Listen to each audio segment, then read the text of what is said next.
It is my pleasure to introduce an outstanding student and graduate who will present the Student Challenge. While I don't want to give too much away, as we'll have the privilege of hearing his story directly from him, I have just one or two things I want to say about John. At the age of 14, John Abughattas became severely ill, and he would struggle with chronic pain that set him apart from others. But John refused to give up and eventually came to SMC, where he majored in philosophy and also became an active part of campus life. As president of the SMC Philosophy Club, he's been very, very involved. I encourage you to read John's bio, which is in your program. He has been accepted into UCLA, UC Berkeley, and Columbia University. He's currently in the process of deciding which place to choose. Graduates, today, John is with us, receiving an associate degree in general science, and it is my pleasure to welcome John Abughattas to the podium to deliver the Student Challenge.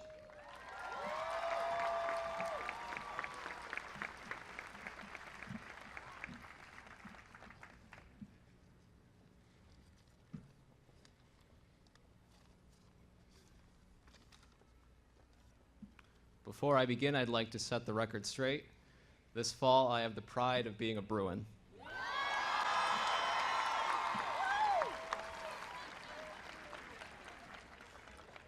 President Jeffrey, Board of Trustees, faculty, staff, my fellow graduates, Mama Ubaba. I am going to live a life full of naive optimism, and I only hope that you choose to do the same. We have been given one life and full control over what to do with it, so why settle for the mundane? Those of us here today have chosen to dedicate many years of our lives to education.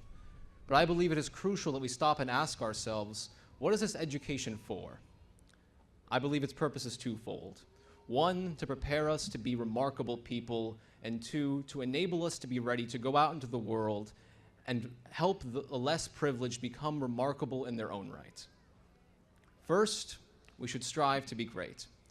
It was one of my favorite philosophers, Aristotle, who said, "We are what we repeatedly do. Excellence, then, is not an act, but a habit."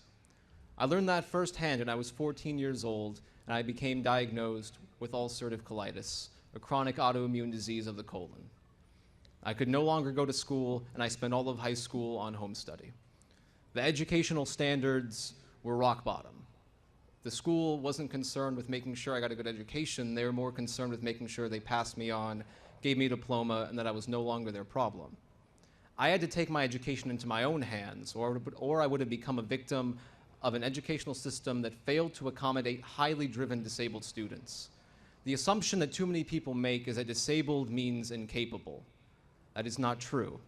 It was not, it is not, and it never will be good enough for me.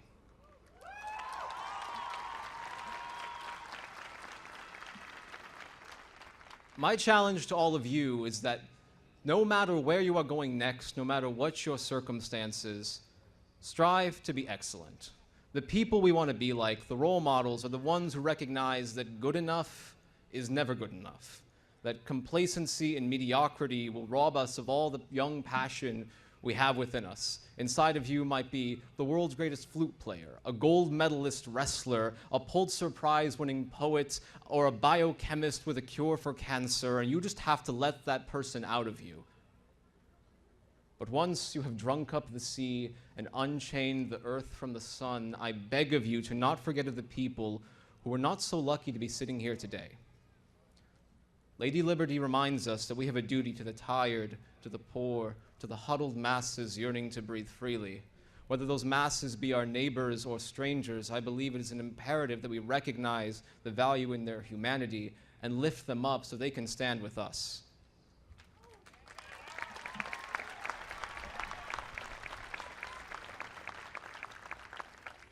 One month ago in Portland, Oregon, 3 men by the names of Taliesin Murden Namkai Mechi, Ricky John Best, and Mika David Cole Fletcher stepped in to prevent another man from harassing a teenage girl for being Muslim.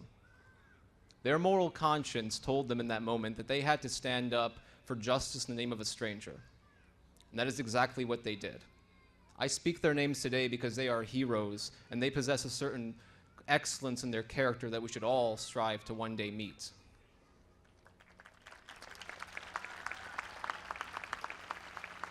Like many of my fellow graduates, I don't know exactly where this life of mine will lead me. But there's one thing I do know, that no matter where I may find myself, I could find no greater a life or one more noble than one lived in the service of others. I ask you to make your education worth something more than just your own personal benefit. Turn to the needs of your brothers and sisters.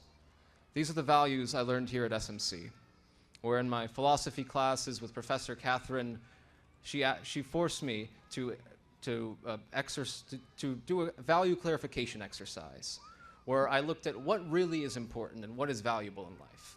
It is here where I learned about excellence in my independent study with Professor Paul Klumpy, where he pushed me to succeed at a level not typically offered at the lower division. It is here where I learned about the importance of diversity, where for the first time in 15 years, I had a professor who looked like me.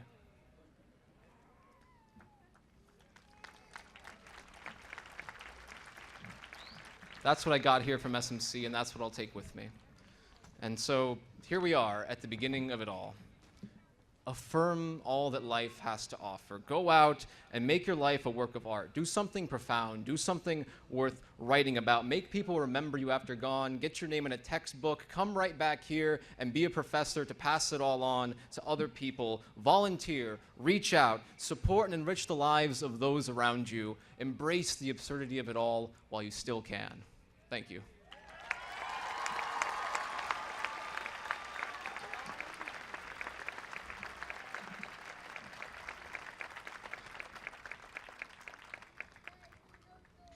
Thank you, John, for that inspiring speech. I was very touched by what you shared, John. Thank you. We wish you all the best in your future endeavors, as we wish for all of our graduates today.